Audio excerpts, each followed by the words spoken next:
mengucap syukur karena kami diingatkan bahwa setiap hal yang baik yang kami boleh alami, yang kami terima, yang Kau berikan menjadi milik dan pengalaman kami, semua itu bersumber daripada-Mu ya Bapa, sumber segala pemberian yang baik. Di minggu-minggu ketika kami diarahkan untuk secara khusus mengingat berkat-berkat Tuhan dan mengucap syukur di masa raya Thanksgiving ini, berfirmanlah kepada kami supaya kami mengerti hati-Mu dan mengenali diri kami, lalu menyesuaikan diri kami dengan kehendak-Mu juga dalam hal bersyukur ya Tuhan. Berfirmanlah kepada kami, berilah kami pencerahan, sentuhlah hati kami, supaya kami bukan cuma menjadi pendengar, tetapi terutama pelaksana firman, agar hidup kami tidak menjadi seperti biasa saja sesudah kami mendengar dan mengerti firman Tuhan. Dalam nama Tuhan Yesus kami sudah berdoa. Amin. Bersama-sama kita hendak membaca surat kiriman Paulus kepada jemaat di Roma, Roma pasal yang pertama, ayat 18 sampai dengan ayat yang ke-22.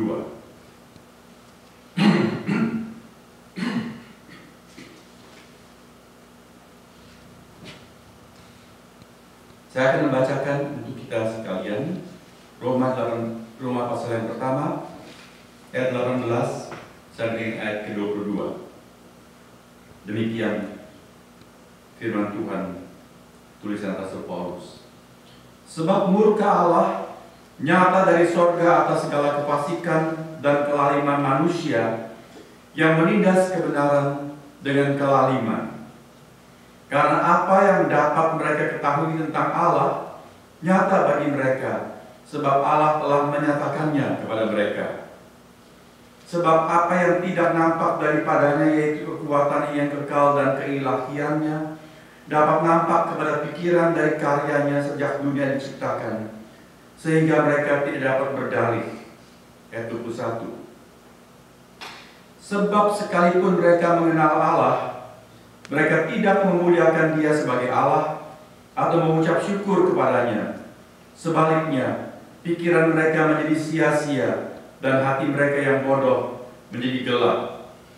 Mereka berbuat seolah-olah mereka penuh hikmat, tetapi mereka telah menjadi bodoh. Ayat emas yang akan menjadi fokus renungan kita adalah ayat yang ke-21. Saya hendak mengajak kita membaca bersama-sama ayat emas ini. Ayat 21 bersama-sama. Sebab sekalipun mereka mengenal Allah, mereka tidak memuliakan Dia sebagai Allah atau mengucap syukur kepadanya. Sebaliknya, pikiran mereka menjadi sia-sia dan hati mereka yang bodoh menjadi gelap. Sekalipun mereka mengenal Allah, mereka tidak memuliakan Dia sebagai Allah atau mengucap syukur kepadanya. Kita sedang menjelang Hari Raya Thanksgiving. Khotbah hari ini mengambil ayat emas dari ayat 21 yang baru saja kita baca dan dengar berulang-ulang. Saudara-saudara, apakah saudara merasa ayat ini cocok untuk perayaan Thanksgiving? Mungkin kita bisa merasa bahwa ayat ini kurang pas. Coba bayangkan bagaimana rasanya kalau menjelang kita berdoa sebelum santap bersama-sama untuk merayakan Thanksgiving, sebelum kita menyantap hidangan menu turkey, lalu Pak Pendeta ada yang memimpin doa, terlebih dahulu membacakan atau menghafalkan ayat ini. Sebab sekalipun mereka mengenal Allah, mereka tidak memuliakan Dia sebagai Allah atau mengucap syukur kepadanya. Rasanya kok aneh. Karena setiap Thanksgiving kita biasanya mendengar ayat-ayat yang mengajak kita mengucap syukur, right? Seperti ayat pendahuluan hari ini dikatakan mengucap syukurlah dalam segala hal. Marilah kita memuji Tuhan, menghitung berkat Tuhan dan sebagainya. Tapi hari ini kita mau merenungkan tema tentang hati atau manusia-manusia yang tidak berterima kasih.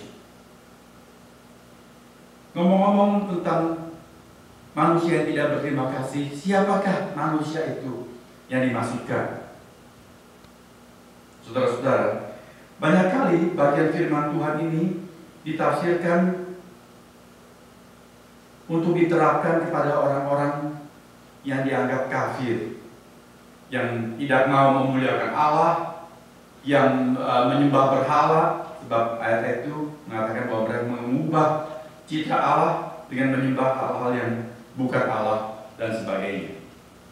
Tetapi sebenarnya siapakah itu manusia yang tidak tahu berterima kasih? Dan berbicara dengan manusia yang tidak berterima kasih, ternyata Charles Spurgeon yang terkenal itu di dalam khotbahnya, waktu dia mengulas ayat ini, dia bertanya kepada jemaat, komentar apa yang patut kita kemukakan mengenai seseorang yang tidak berterima kasih kepada orang yang telah berjasa kepadanya? Ya, coba saudara bayangkan kalau ada seorang dia tidak mampu bersekolah, kemudian ada orang yang sangat dermawan menyediakan dia biaya untuk bersekolah sehingga dia bisa studi sampai menyelesaikan pendidikannya dan kemudian dia mendapat pekerjaan yang baik, tapi orang itu tidak ingat dan tidak berterima kasih kepada dermawan yang membantu dia. Apa kita katakan tentang orang itu? Kita bilang boceng li. Orang Hokkien bilang boceng li itu artinya apa? Binatang itu bisa bicara Hokkien yang binatang. Boceng li artinya apa dia? Nggak punya aturan, nggak ngerti kebenaran, nggak mengerti hal-hal yang patut. Kita bilang boceng li orang itu, termasuk tidak tahu membalas budi. Nah, saudara-saudara, kita pikir siapakah manusia-manusia yang boceng li itu? Nanti kita tahu berterima kasih. Kalau kita pikir Alkitab, kita ingat cerita seperti ada pegawai Firaun waktu Yusuf, ingat dalam Perjanjian Lama, di penjara. Dia sebetulnya nggak salah, tapi difitnah karena diajak berbuat mesum dengan nyonyanya. Dia tidak mau, lalu dia difitnah, masuk penjara. Dan dalam penjara kemudian ada dua pegawai istana, bahkan pegawai tingkat atas yang juga dijebloskan dalam sel yang sama dengan Yusuf. Lalu Yusuf melihat pada suatu pagi keduanya bangun dengan wajah yang mendung, muka yang murung. Yusuf tanya, kenapa kamu kelihatan susah? Lalu dua-duanya cerita, malam kami bermimpi, hati kami gelisah, kami tidak mengerti mimpi kami. Coba kamu ceritakan mimpimu, kata Yusuf. Allah bisa memberitahukan kepadamu apa arti mimpi itu. Lalu yang pertama dia cerita, ini pegawai raja sebagai juru minum raja. Saudara ingat beberapa minggu lalu saya cerita mengenai Nehemia. Nehemia itu juru minum raja, orang kepercayaan raja. Sebelum raja yang minum, dia minum lebih dulu. Jadi kalau ada racun, yang mati dia duluan. Itu berarti orang yang sungguh dipercaya dong. Kalau enggak, nanti dia yang taruh racun buat raja ya. Dia sendiri minum yang enggak beracun, lalu berikutnya dia kasih buat raja yang beracun. Jadi ini juru minuman orang kepercayaan Firaun. Dia bermimpi, lalu dia ceritakan, aku bermimpi, bla bla bla dan sebagainya. Lalu Yusuf menerjemahkan, oh itu artinya nanti kamu 3 hari lagi akan dikembalikan ke jabatanmu yang semula. Berarti kamu tidak dibuktikan bersalah, dipercaya kembali menjadi juru minum Firaun. Wah, yang kedua merasa berbesar hati, dia juga ceritakan mimpinya. Ini tukang roti Firaun yang ngatur bikin roti. Lalu dia cerita bla bla bla mimpinya. Lalu Yusuf berkata, mimpimu itu artinya berapa hari kemudian ini kepalamu akan digantung alias dihukum mati. Wah, dia sangka juga akan baik, enaknya seperti mimpi yang pertama. Ternyata tidak. Lalu betul setelah itu semua itu tergenapi. Tapi sebelum mereka keluar dari penjara itu, Yusuf pesan kepada juru minuman Firaun, nanti kalau kamu sudah dibebaskan, don't forget me now. Kasih tahu Firaun, aku di sini dijebloskan, aku ini nggak salah. Ingat ya. Tapi sesudah juru minuman itu kembali ke jabatannya, dia ingat nggak? Boro-boro ingat. Dia sudah menikmati kembali kehidupan yang lancar dan happy. Dia lupa kepada Firaun. Kalau kita baca cerita seperti itu, kita bilang orang ini apa? Boceng. Ya, jadi siapa yang bocengli? Macam juru bimbingan Firaun. Atau kita ingat ketika Tuhan Yesus bertanya, di mana yang 9 orang itu? Ingat kisah itu? Ada 10 orang kusta. Mereka minta Tuhan Yesus sembuhkan. Kalau Tuhan Yesus menyembuhkan mereka, Tuhan bilang, kamu pergi kepada imam, tunjukkan dirimu. Orang kusta boleh yang muncul di depan imam? Tidak boleh boro-boro di depan imam. Masuk ke dalam kota saja tidak boleh. Orang kusta harus tinggal di luar kota pada zaman itu, karena mereka dianggap najis sebagai orang yang terkutuk. Tetapi Tuhan Yesus berkata ketika mereka minta disembuhkan, pergilah tunjukkan dirimu kepada imam. Artinya, dalam kamu menempuh perjalanan menuju tempat imam, kamu pasti akan sembuh. Waktu kamu ke sana, kamu sudah sembuh dari kustamu. Betul, di tengah jalan mereka sembuh. Ternyata yang kembali berapa orang untuk mengucap syukur? Cuma 1. Yang 1 ini nggak meneruskan perjalanannya kepada imam. Begitu dilihat dia sembuh, dia kembali kepada Tuhan Yesus yang menyembuhkan. Lalu Tuhan berkata, bukankah 10 orang tadi yang disembuhkan? Kemanakah yang 9 itu? Yang 9 itu adalah orang-orang bocengli itu. Orang-orang yang tidak tahu aturan, tidak tahu kepatutan, tidak tahu membalas budi, tidak tahu berterima kasih. Saudara-saudara, kita pikir orang-orang yang tidak tahu berterima kasih adalah mereka yang kafir atau macam-macam kisah-kisah yang dicatat dalam Alkitab. Namun apakah benar saya dan Anda tidak termasuk? Menjelang hari raya Thanksgiving tahun 2014 dan seterusnya dalam hidup yang masih kita alami, marilah kita mempelajari ciri-ciri hati yang tidak berterima kasih. Sebab kalau tidak hati-hati, tidak mengenali diri kita sendiri, jangan-jangan kita termasuk yang 9 dari kelompok 10 tadi. Atau salah satu dari 2 pegawai Firaun. Kita dapat mengenali ciri-ciri hati yang tidak berterima kasih dari gejala-gejala yang tidak langsung. Jadi dari segi perspektif yang tidak langsung. Yaitu, jikalau seseorang menerima berkat, namun tidak mengembalikan kredit kepada sang pemberi berkat. Dalam hal ini berkat-berkat yang kita alami itu umumnya adalah hal yang terjadi dalam hidup kita, yang kita tempuh, yang kita alami dalam kegiatan-kegiatan yang rutin, yang umum, yang sepertinya yang memang sudah mestinya seperti itu. Kondisi-kondisi yang baik dalam kehidupan dan kegiatan kita sehari-hari yang kerap kalau tidak kita perhatikan bisa tidak lagi jelas kita sadari dan syukuri sebagai berkat pemeliharaan Tuhan. Misalnya, setiap hari dari antara kita, termasuk saya, siapakah yang tidak ada makanan di meja makannya? Right? Kita rata-rata makan 3 kali sehari. Meskipun Bu Ratna pergi sebulan, kami di rumah, saya dan Kalisa tetap makan 3 kali sehari. Saudara-saudara, berapa banyak dari kita waktu kita makan betul-betul kita berdoa dengan siuman, dengan ngeh, dengan sadar betul bahwa kita sangat bersyukur karena kita ada makanan dan bisa makan. Kita berdoa memang sebelum makan, tapi pernahkah kita mengalami habis kita menyuap, mulai kita mengunyah, kita tadi sudah doa belum? Pikir, tadi sudah berdoa, tapi sudah makan kita tadi sudah berdoa belum? Itu artinya apa? Berarti tadi berdoa cuma seperti robot aja begitu. Kalau pokoknya sebelum kita nyuap, tunduk kepala, lalu makan. Tapi tadi sadar tidak berdoa, makanya kita bisa rasa lupa. Saya pun bisa mengalami seperti itu.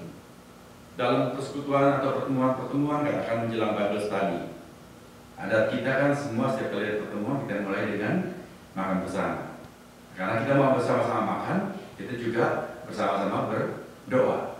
Habis kita berdoa, lalu kita baru menuju ke meja makan, ambil piring dan mengisi hidangan yang mau kita makan. Kalau kita duduk di meja, ngapain kita berdoa lagi? Tadi kan sudah berdoa. Saudara lihat, kita berdoa itu sudah otomatis. Termasuk saya. Kadang saya tadi udah berdoa, kan sudah yang mimpin doa. Begitu saya mau makan, terus saya berdoa lagi belum? Tadi kan sudah berdoa. Kadang kita tidak sadar. Kita memang seperti bilang mengucap terima kasih kepada Tuhan, tapi we don't mean. Kita tidak sungguh-sungguh memaksudkan itu.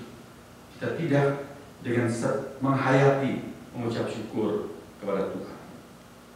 Kita tidak mengucap syukur kepada Tuhan bahwa kita bisa menikmati makanan itu.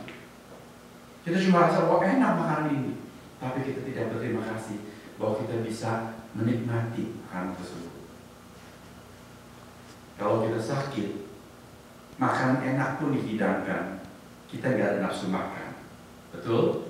Baru kita merasakan, wah ternyata bisa makan itu adalah berkat. Di kampus seminari tempat saya dididik dan belajar teologi, setiap saat kita makan bersama di ruang makan, selalu ada yang doa makan. Habis makan semua, lalu ting lagi bunyi, bel dibunyikan, sekarang doa tutup makan. Satu hari saya diminta untuk menaikkan doa menutup acara makan siang itu. Waktu saya berdoa itu, saya teringat pada doa seorang anak yang waktu saya masih belum berangkat sekolah teologi, saya mengajar dia di sekolah minggu. Anak itu namanya Parlin. Dia berdoa seperti ini waktu saya masih mengajar sekolah minggu. Dia berdoa. Saya tanya, kamu kalau makan berdoa nggak? Iya. Kamu berdoa apa? Lalu anak-anak menjawab, termasuk Parlin yang angkat tangan. Dia menjawab sesuatu yang sangat berkesan. Saya berdoa begini, Tuhan terima kasih buat makanan dan terima kasih juga buat nafsu makan. Jarang orang yang berdoa buat nafsu makan, mengucap syukur, bukan? Jadi siang itu di ruang makan kampus seminari, saya menutup doa makan siang itu dengan berkata, terima kasih Tuhan atas makanan yang telah kami santap dan terima kasih atas nafsu makan yang Kau berikan sehingga kami bisa menikmati makanan ini. Habis saya ucap amin, seluruh ruangan berdoa buat nafsu makan. Tapi kalau kita Tuhan tidak berikan nafsu makan, betul-betul kita tidak bisa menikmati makanan kita, bukan? Meskipun itu makanan dari dapur Indo sedap, tetap tak sedap rasanya. Betul Ibu Dewi? Jadi marilah saudara kita mengkaji, apa kita sungguh bersyukur karena secara tidak langsung kita tidak mengucap syukur kepada Tuhan dengan sungguh-sungguh. Apa kita setiap kali masuk rumah, hati kita berterima kasih karena aku ada tempat bernaung. Malam hari kita masuk kamar, terima kasih Tuhan ada tempat aku berbaring dan meletakkan kepala. Tidak setiap orang memiliki, bukan. Entah itu homeless atau orang-orang yang dikejar-kejar di dalam suatu penganiayaan dan penghambatan karena pergolakan politik atau pertikaian dan sebagainya. Berapa banyak orang yang menjadi refugee, mereka mengungsi, mereka kehilangan semua kesempatan dan berkat seperti yang kita alami. Apa kita mengucap syukur dengan jelas hal-hal yang rutin setiap hari seperti itu. Untuk anak-anak kita, apakah mereka mengucap syukur karena memiliki ayah ibu yang mengasuh mereka dan mencukupi kebutuhan mereka dengan teratur dan baik? Apa kita mengucap syukur untuk pekerjaan yang tetap dan yang bagus yang kita miliki? Apa kita mengucap syukur atas setiap keamanan dan peluputan dari penyakit dan petaka, musibah atau kecelakaan? Setiap hari kita berangkat kerja, kita mengemudi, pulang kita kembali, tidak ada kecelakaan apa-apa. Apa kita menghitung berkat Tuhan dan mengucap syukur? Tidak usah tunggu sampai hari Thanksgiving pada bulan November. Kadang-kadang seperti minggu depan kita diberi kesempatan untuk bersaksi, share, mengucap syukur berkat Tuhan. Kita bingung. Jarang orang yang akan naik ke mimbar untuk mengucap syukur, sebab kita pikir mengucap syukur itu untuk berkat-berkat yang besar, yang istimewa. Ya, kalau sudah kena kanker, lalu nggak mati, malah sembuh, baru naik ke mimbar mengucap syukur, haleluya, puji Tuhan. Tapi untuk kesehatan rutin sehari-hari, apa kita mengucap syukur pada Tuhan dan sebagainya. Hanya kalau kita melihat di tengah jalan ada kecelakaan, Lalu kita merasa, ayo syukur ya aku tidak mengalami, atau kita juga tidak merasa apa-apa. Ya seperti merasa itu sudah biasalah terjadi dalam lalu lintas, tapi kita tidak merasa suatu perlindungan istimewa buat kita dari Tuhan. Atau ada orang yang mengatakan, ya itu my good luck, nasib mujurku, hoki, aku ini orang yang hoki. Jadi pekerjaan bagus, dan sejak aku lulus dapat pekerjaan, status ketika belum mapan, aku kemudian dapat status, diperpanjang visaku, kemudian aku dapat green card. Wah, hoki. Ada orang yang lain bawa hoki. Charles Spurgeon, pendeta itu yang terkenal, dia dalam khotbahnya dia berkata, sungguh celaka ketika berkat Tuhan dianggap sebagai good luck. Tuhan berkati kita, tapi kita bilang itu hoki, bukan berkat dari Tuhan yang kita sadari. Yang lain lagi berkata, membela dirinya, iya betul, itu kan hasil kerja kerasku. Aku kerja sungguh-sungguh, maka aku dapat semua kesejahteraan yang bagus ini. Tetapi siapakah yang memberikan kita kekuatan dan kesehatan untuk bekerja? Meskipun kita punya pekerjaan yang bagus, kita rajin bekerja, tetapi satu kuman ya masuk dalam tubuh kita, besok pagi kita sudah terkapar, tidak bisa berangkat kerja. Bukan. Kalau kita sehat, itu berkat dari Tuhan, bukan hasil kekuatan kita sendiri. Ada yang berkata, ya karena aku selalu mengupgrade diriku, aku punya kemampuan yang mumpuni. Orang Jawa bilang, aku sanggup, aku mengikuti perkembangan zaman, sehingga meskipun aku di layoff, sebentar lagi aku bisa dapat pekerjaan yang bagus lagi juga, karena aku mumpuni, aku sanggup. Siapakah yang memberikan kita otak yang cerdas? Apa kita membuat otak kita? No, itu dari Tuhan. Marilah saudara, kita jangan take it for granted. Jangan bersikap secara tidak langsung menjadi orang yang tidak berterima kasih. Itu ciri-ciri pertama dari hati yang tidak berterima kasih. Yang kedua adalah ciri-ciri yang secara langsung. Maksudnya itu bagaimana? Secara langsung artinya orang itu mengerti dan sadar. Dia mengaku, dia percaya bahwa setiap pemberian yang baik datang dari atas. Allah, Bapa sumber segala berkat.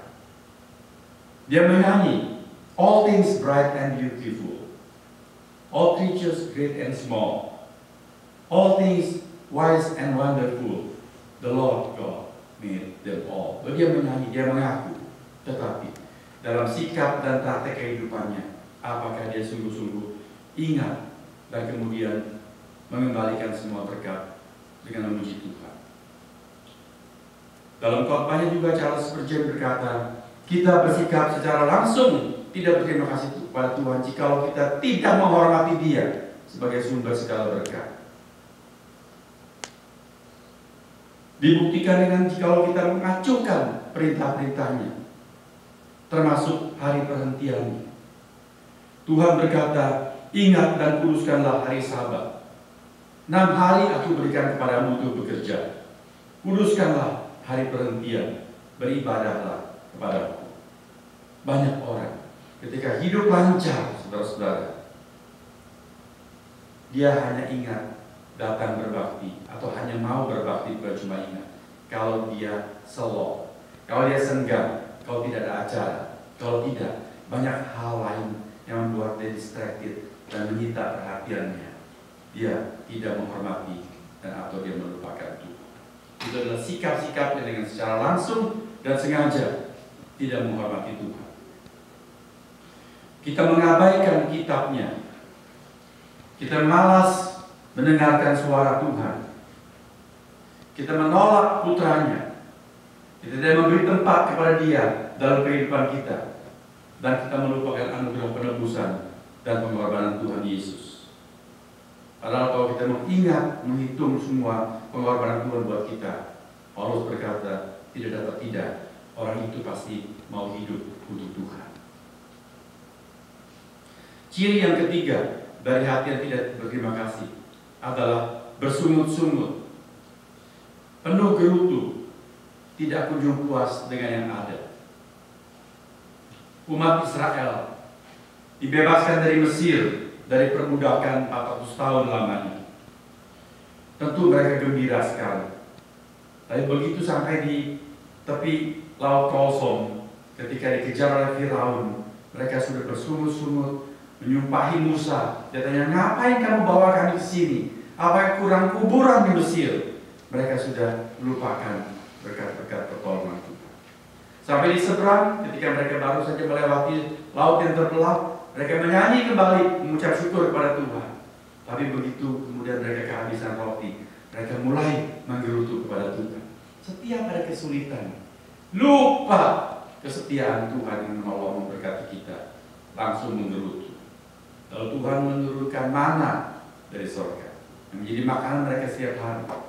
Sesudah berminggu berbulan mereka makan mana, mereka menjadi bosan. Setiap hari mana lagi, mana lagi. Lalu mereka minta apa? Minta daging. Sudah diberikan mana, mereka minta daging. Selalu tidak puas dengan yang ada. Ada rumah mengidamkan mansion, tidak mengalami kanker, tapi mengeluh karena encok. Tidak bisa mengucap syukur dalam setiap keadaan yang kita alami. Apakah itu dialami oleh seorang pendeta? Seorang hamba Tuhan bersaksi dengan rendah hati dan malu, dia mengaku bahwa di dalam waktu 27 tahun masa pelayanan yang baik di 3 gereja besar di 3 state, dia tidak pernah bersyukur setiap kali dia mendapat cek salarinya. Waktu dia deposit ataupun dia cashkan cek itu, dia tidak mengucap syukur kepada Tuhan. Dia merasa itu adalah wajar. Dia berjerih lelah, melayani gereja, mengembangkan pekerjaan Tuhan. Dia berjerih keras dan dia mendapatkan pujian banyak orang. Orang menghargai dia dengan memberikan dia salari. Itu adalah hasil jerih payah dia. Tetapi dia baru menyadari sesudah dia retire, tidak ada dukungan dan dia tidak planning untuk hari depannya. Lalu mereka hidup melewati hari demi hari.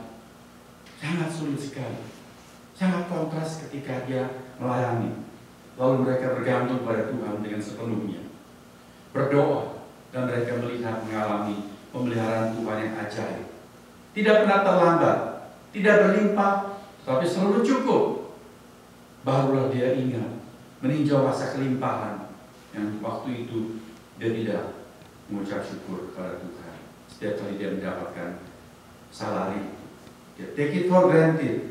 Waktu dia membaca surat Roma ini sampai di ayat 31, firman itu berbicara untuk dia. Sekalipun mereka mengenal Allah, bukankah dia seorang hamba Tuhan? Dia mengenal Allah, namun mereka tidak memuliakan dia sebagai Allah atau mengucap syukur kepadanya. Ayat itu bukan untuk orang-orang kafir, tetapi untuk dia. Juga untuk saya. Apakah ayat ini juga untuk saudara?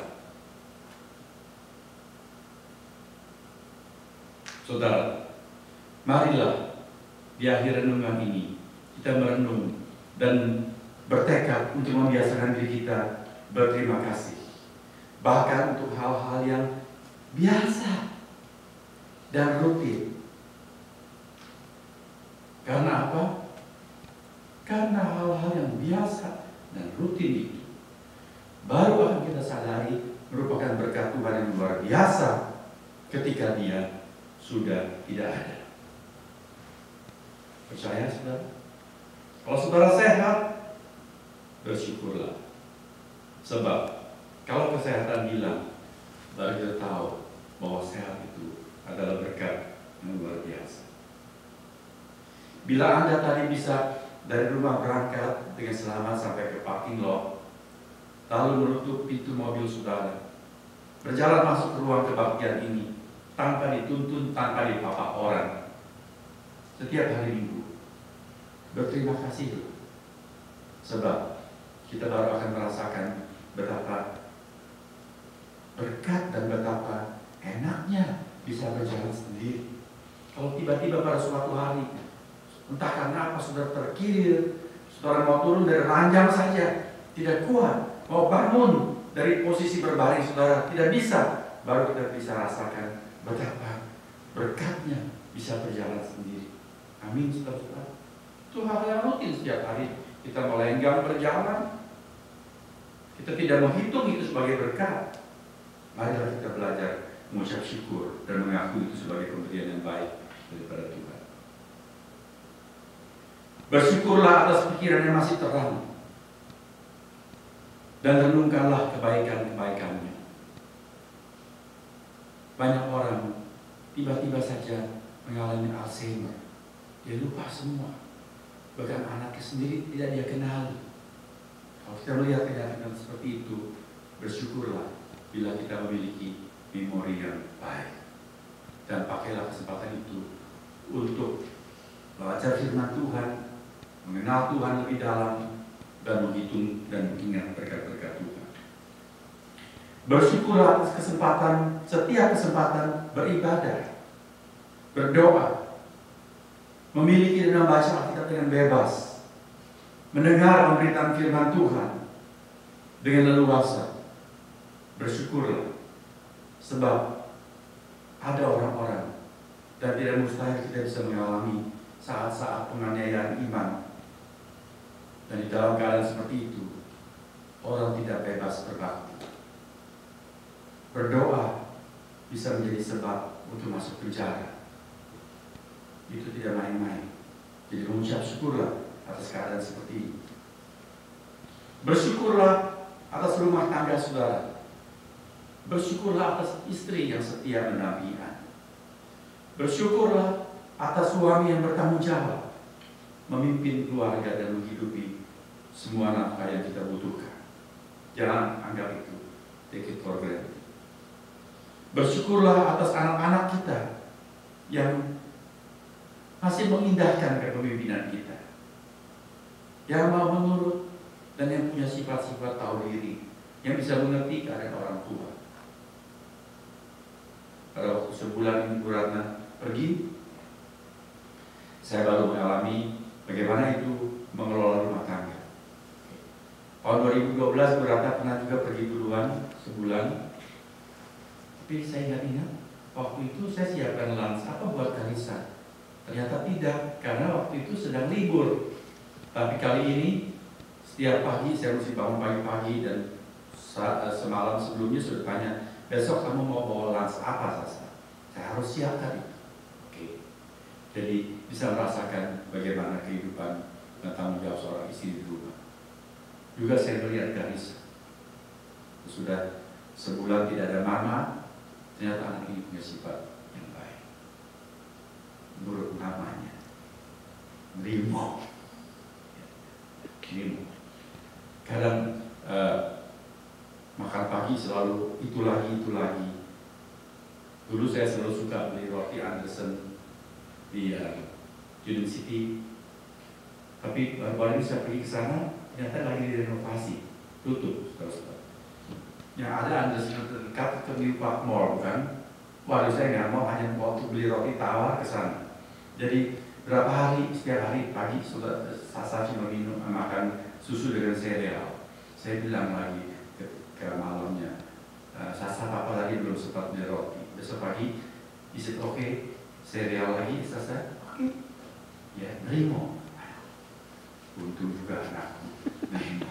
Kalau tidak, dia bilang, no, bosan sereal. Waduh, mesti lagi siapkan yang khusus. Ingat, lihat saudara, bersyukurlah untuk anak-anak kita. Oke. Jangan take. Bersyukurlah atas pengampunan dosa dan keselamatan yang Tuhan berikan kepada kita. Bersyukurlah kita boleh melewati setiap tahun Good Friday. Lebih daripada mendapatkan good deal pada waktu Black Friday. Banyak orang lebih senang Black Friday dan tidak beri perhatian apa-apa kepada Good Friday. Apa itu Good Friday? Bukan waktu Friday ketika saudara boleh tidak kerja. Bukan Friday ketika saudara dapat bonus atau lotre. No, Good Friday saudara mengerti bukan? Itu saat kita merenungkan kembali sebelum hari kebangkitan Tuhan adalah hari kematian Tuhan. Di Amerika jarang gereja menyelenggarakan kebaktian pada saat Good Friday. Di Indonesia Good Friday, hari Jumat Agung, penanggalan atau kalender itu merah, diberikan hari libur menghargai umat Kristen. Kita mengadakan kebaktian dan perjamuan kudus. Tapi di Amerika orang nggak sempat, semua kerja tetap pada Good Friday. Tapi kalau Black Friday, semua libur, pagi-pagi pun bangun. Saudara, kita lebih senang Black Friday daripada Good Friday. Itu sudah ciaklak sebagai seorang Kristen. Marilah kita bersyukur. Ingat, Tuhan Yesus mau mati di Yerusalem. Ganti saya dan saudara. Oke. Jangan take it for granted. Bersyukur dan pujilah Dia karena segala kebaikannya. Katakanlah, bless the Lord, O my soul, and all that is within me. Bless His holy name. Marilah kita sambut Thanksgiving 2014, 2015, dan seterusnya selama hayat ikan badai. Bahkan setiap hari kehidupan kita menjadi orang-orang yang tahu berterima kasih, terutama di dalam kehidupan yang rutin. Tidak usah tunggu sampai mengalami hal-hal yang spektakuler, hal-hal yang istimewa, yang lain daripada yang biasa. No, hal-hal yang biasa disyukuri. Minggu depan kita diundang untuk menghitung berkat Tuhan. Marilah siapkan diri dan bersaksilah, share memuliakan Tuhan. Tidak usah hal-hal yang luar biasa, hal-hal yang biasa. Kita ucapkan syukur pada Tuhan. Mau saudara? Oke?